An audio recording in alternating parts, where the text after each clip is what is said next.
Okay, class, this is the lecture for Monday, September 21st. And actually, we've got a couple things going on here today. I'm going to do a quick review.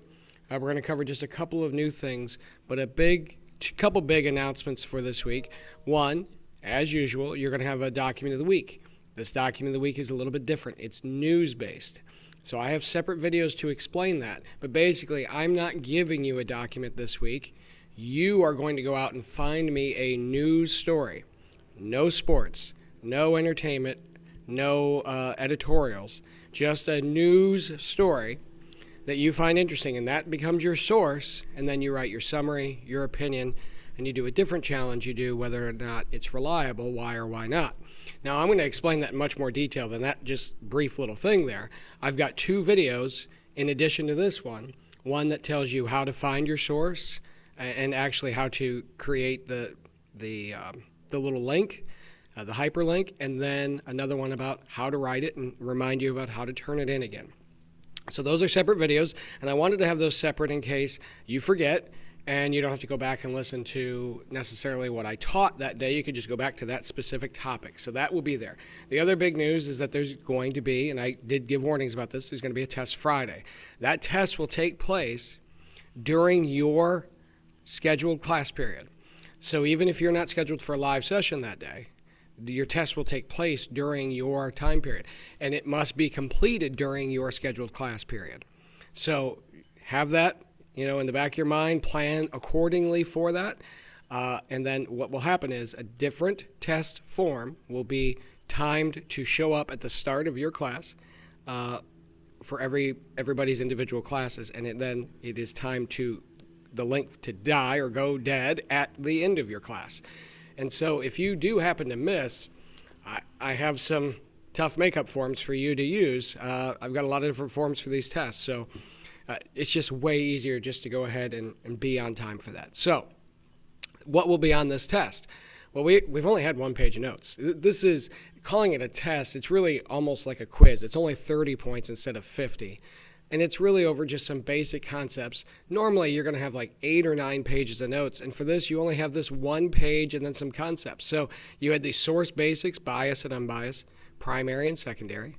And then I gave you these economic types, these 4 economic systems, and these how you regulate the economy. Those are all your actual notes. And then over the next few days, we're going to talk about some big ideas, some big concepts, and that's it. It should be, if you've been doing the notes, it should be very straightforward and probably the easiest test of the year, or quiz, whatever you want to call it. If you have not been watching the videos, you better go back and watch the videos, or this might surprise you.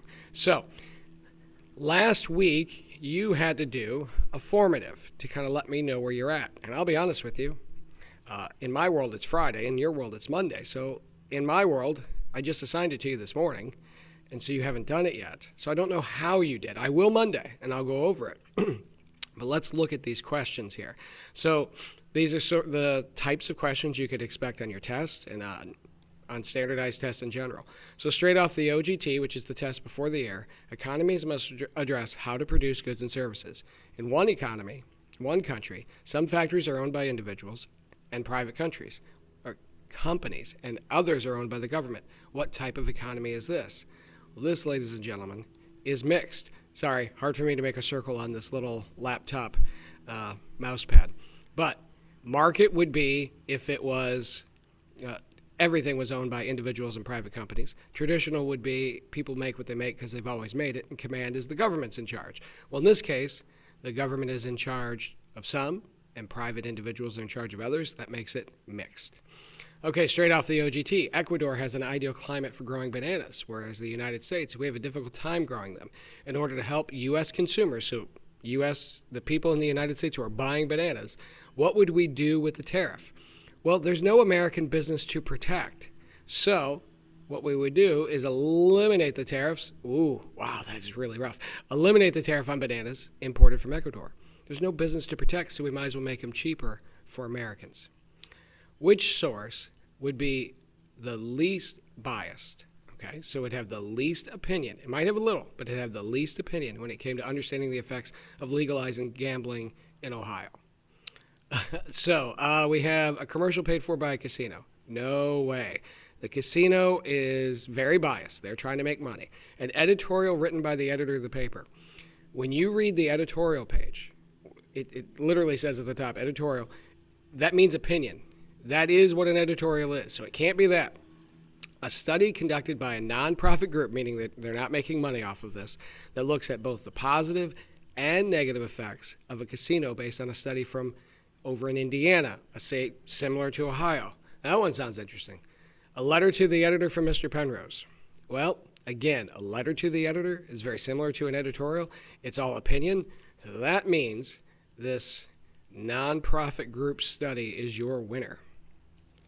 And then finally, using the graph below. And again, there are going to be questions like this on your quiz this Friday. So make sure you're paying attention here. Using the graph below, what can be said about the unemployment rate in Indiana since gambling was legalized in 2002? So we've got two parts to this. This is a short answer question. And you want to write these in complete sentences to get your full credit. Using the graph below, what can be said about unemployment in Indiana since gambling was legalized in 2002? So here's our year 2002. If we look at this unemployment rate, it looks to be heading down.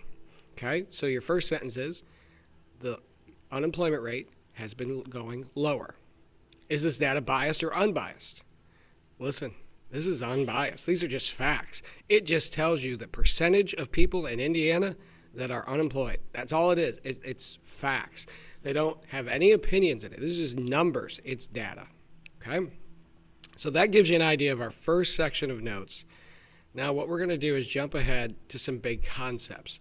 Now these you don't have to take notes on per se, but I want you to know these big ideas. And the first one is that charts and graphs, you're going to have to read some because that's a skill, and I'm going to show you a few. That's a skill you're going to need in history class. So charts and graphs are often used as documents or information to analyze time periods or major ideas.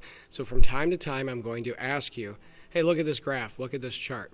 So this one's easy. This is a bar graph, and this one just says, okay, let's look at something silly like how many friends somebody has. So it looks like this Mr. P fella has a lot of friends, 183. I mean, that's insane. That guy must be incredible. But it looks like Mrs. Downing has a fair number, 12. Mr. Talbot has 10. And then Mr. Birch, poor Mr. Birch, he only has one friend. And, you know, that's sad, but the bar graph lets you kind of see real quick that information. Oh, Penrose must be awesome. Birch must not be. Okay, this is a line graph. So this one is how much my mooching children cost me per month due to silly things like food and shelter.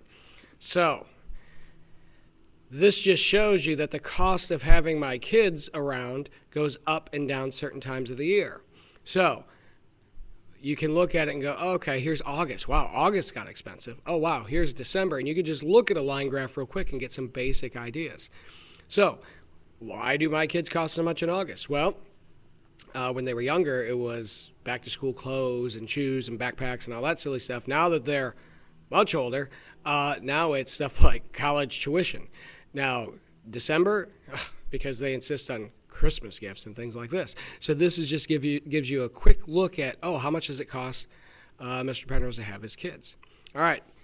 Speaking of my family and graphs, I put this one together after Mrs. P got some more speeding tickets. So this is an area graph, very similar to that bar graph, except they just color this in so it's just a little bit more pronounced. So this is from, listen, this is from a while ago.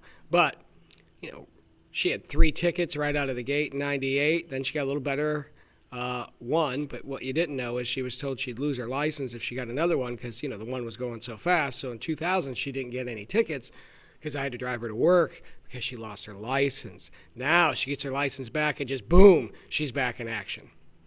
I made that up. I just like to make fun of my wife because she does get a speeding ticket once in a while. But you get the idea. Okay, this is a pie chart. I love pie charts because I just think they're even easier to look at and get the basic information. But you should be able to just look at this and just grab some data real quick. So what are the expensive things in my life? Children make up the majority, or the plurality, technically 42%. Wife, 41%.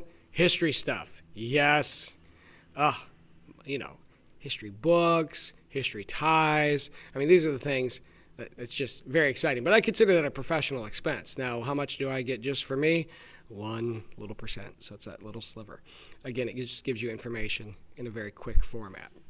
So this last one is called a pictograph. This just literally will have like a picture of whatever it is they're describing used as like a bar graph. So variety of apples, they just show you more and more apples for each chart. If this was number of dead in a particular war, and I've seen that one actually quite a bit, they have like these small figures, and if there were more deaths in, for example, the Civil War than any other war, then there'd be more of these figures all the way across here, and then the second most deaths in war for the United States is World War II, and then there'd be less little, sort of stick figures. That's a pictograph. Okay? All right. So those are reading graphs and charts. And so I might throw something at you like, oh, can you read this graph and chart? Can you look at this? And I might say, oh, which school in 2002 had the least students? Which one had the most? And then I might even get a little bit fancy and go, oh, how many kids are in the system? And then you'd have to add all of this up. Or, hey, how many were at the high school? And you can just go through and pull that data out. Sometimes you have to do a little math. You have to figure some things out. So you're going to have to be patient, and that would be on worksheets and, of course, on your test. All right, let's go back to that theme. So we've got one more for today, and then I'm going to send you off to do your documents of the week. A major theme throughout most of the year is that our nation, from 1877 through today, has drastically increased in what we call urbanization. Okay? I want you to remember these two terms if you didn't know them already, and they're going to be repeated in some chapters. We think of the areas that are in the country, kind of more farm-like, as rural. Areas that are more city-like are urban. So when we say urbanization, what we're saying is that things are becoming more and more city-like. So here's a few charts to take a peek at this. We'll look at this one first. If you look at how many Americans in 1860 lived in rural areas versus urban, man, way more people lived back then in rural areas than in urban. But that urban number starts to grow faster. Now, both numbers grow because the United States has more and more people. But what you see is urban grows faster, so that even by 1920, more people lived in urban areas than in rural areas. And then we look at a different graph, excuse me, from 1910 to 2010. See, this one only goes to 1920, and that trend still continues. That trend is still absolutely going up. More and more people are living in cities, and right now, 80% of the country lives in what's perceived as an urban area. Now, urban and rural is a little bit of a sliding scale. I consider Sandusky an urban area. I grew up in Berlin Heights, which is very rural, so Sandusky is urban. But it's not the most urban area. In other words, if you were from Chicago or you were from New York, and I have friends from both of those cities, they look at Sandusky and they go, I guess it's technically urban, but boy, it's very, it's just sort of barely urban, if that makes sense. It's not like a huge city. It's a small, kind of cozy city. So it's a little bit of a sliding scale, but for the most part, the more city-like something is, that's the more urban. And we are becoming, as a nation, more urban all the time. More and more people are moving to cities. Just think about yourselves. Usually when I ask a class, how many of you, when you grow up, want to move to a place bigger than Sandusky? And usually about, I'd say 75% of the kids raise their hand. And they say things like, oh, I want to go to Chicago. I want to go to Cleveland, actually, is fairly popular. I want to go to New York. They all say these cities. A lot of people, most of the rest, say 20% of the class will say, no, I want to stay in a city just like this. And then there'll be a small percentage who say, oh, actually, I want to move to the country. There aren't many people. And then if we look at our country in general, this looks at urban versus rural. Their coast have a lot of cities. East Coast, West Coast, a lot of cities. A lot of rural area in between. And really, if you look at a map of Ohio, a lot of them will show you that a lot of Ohio is more rural. They'll call it high-density rural. So it's not like there's only one person every mile, but definitely Ohio has a lot of rural areas, except for Cleveland, Toledo, Columbus, Cincinnati, and then some smaller pockets in places like Fremont and Sandusky. But in general, this will affect the election of 2020. It's affected several elections in the past. In general, and we'll get to this later, urban areas tend it's a trend, it's not an absolute thing, tend to vote Democrat, and rural areas tend to vote Republican. So we will get into that at a later time. So those are just some basic ideas. I don't think you need to write many of those things down unless you're not familiar with the terms urban and rural. Because you've got to know for this test, because I gave you this trend, that urban areas are growing in the last 150 years. Rural areas are not growing. They're actually shrinking a little bit, at least in terms of population. Okay, so I'm cutting this short here at how many minutes? Really? There we go, 15 minutes. So that you have time to watch the video about how to do the document of the week. I have a little video about how to find a source, and then I have another video that's a little bit longer, I think 12 minutes, that tells you how to write it. Okay, follow that very carefully. No sports, no entertainment. It's got to be a news story, but don't pick a boring one. Pick one that interests you. Pick one that you think is, kind of, something you'd want to read. If you read a story and you don't understand it, don't do that story.